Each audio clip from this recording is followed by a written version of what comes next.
2024-25 માટે ખેતીવાડી ખાતાની વિવિધ યોજનાઓમાં સબસિડી મેળવવા માટે આઈ ખેડૂત પોર્ટલ પર કાર્યપદ્ધતિ 1 અને કાર્યપદ્ધતિ 2 અમલમાં મૂકવામાં આવી છે। અગાઉના વિડીયોમાં આપણે કાર્યપદ્ધતિ 1 વિશે જાણ્યું કે જેમાં આઈ ખેડૂત પોર્ટલ પર પહેલા ઓનલાઈન અરજી કરવાની રહેશે અને પૂર્વ મંજૂરી મળ્યા બાદ સાધનની ખરીદી કરવાની રહેશે। જો તમે કાર્યપદ્ધતિ 1 વિશેનો વિડીયો ના જોયો હોય તો આ વિડીયોના ડિસ્ક્રિપ્શનમાં આપેલ લિંક પરથી જોઈ શકશો। આજના આ વિડીયોમાં આપણે ખેતીવાડી વિભાગમાં અરજી કરવાની કાર્યપદ્ધતિ 2 વિશે જાણકારી મેળવીશું। જો તમે આ ચેનલ પર નવા હોય તો ખેતીલક્ષી સાચી સચોટ અને વૈજ્ઞાનિક માહિતી આપતી આ ચેનલ ડેટા ફાર્મિંગને સબસ્ક્રાઇબ કરી લેજો। તમને આ વિડીયો ગમે તો લાઈક કરો અને અન્ય ખેડૂત મિત્રોને શેર કરવાનું ભૂલતા નહીં। સરકારશ્રી દ્વારા ખેતીની ઉન્નતિ અને આધુનિકરણ માટે ખેડૂતલક્ષી વિવિધ સહાયકારી યોજનાઓ ચલાવવામાં આવે છે, જેમાં ઓનલાઈન અરજી કરવા માટે આઈ ખેડૂત પોર્ટલ વિકસાવવામાં આવેલ છે। આઈ ખેડૂત પોર્ટલ પર ઓનલાઈન અરજી કરવાની કાર્યપદ્ધતિ 2માં સૌથી અગત્યનું એ છે કે કાર્યપદ્ધતિ 2માં સમાવિષ્ટ સાધનો માટે હવેથી પહેલાં સાધનની ખરીદી કરવાની રહેશે અને ત્યારબાદ ઓનલાઈન અરજી કરવાની રહેશે।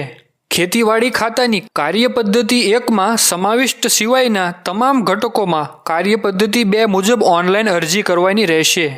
ખેતીવાડી ખાતાની કાર્યપદ્ધતિ 2માં સમાવિષ્ટ સાધનો જેવા કે ટ્રેક્ટર, રોટાવેટર, વાવણિયા, plough, power thresher, power tiller, shredder, mobile shredder, combined harvester, groundnut digger, paddy transplanter, potato digger, potato planter, post hole digger, brush cutter, baler, ridger bund former, reaper binder, land leveller, laser land leveller, cultivator, harrow જેવા farm મિકેનાઇઝેશનના સાધનો અને માલવાહક વાહન, Sanedo, power સંચાલિત સાપ cutter, submersible pump વગેરે ઘટકોમાં અરજી કરવા માટે કાર્યપદ્ધતિ 2ને અનુસરવાનું રહેશે। અરજી કરતી વખતે અરજીમાં ખરીદીની વિગતોની એન્ટ્રી કરવાની રહેશે, જેમાં સાધનનો સિરિયલ નંબર અને યુનિક સેન્ટ્રલાઇઝ્ડ કોડ દાખલ કરવાના રહેશે। આ સાથે સાધન ખરીદીનું પાકું બિલ અપલોડ કરવાનું રહેશે। પદ્ધતિ 2માં સમાવિષ્ટ ઘટકોમાં નાણાકીય જોગવાઈ કરવામાં આવી છે એટલી સંખ્યામાં અરજીઓ પ્રાયોરિટીના ધોરણે થઈ શકશે। લક્ષ્યાંક પૂર્ણ થયા બાદ પોર્ટલ ઓટોમેટિક બંધ થઈ જશે।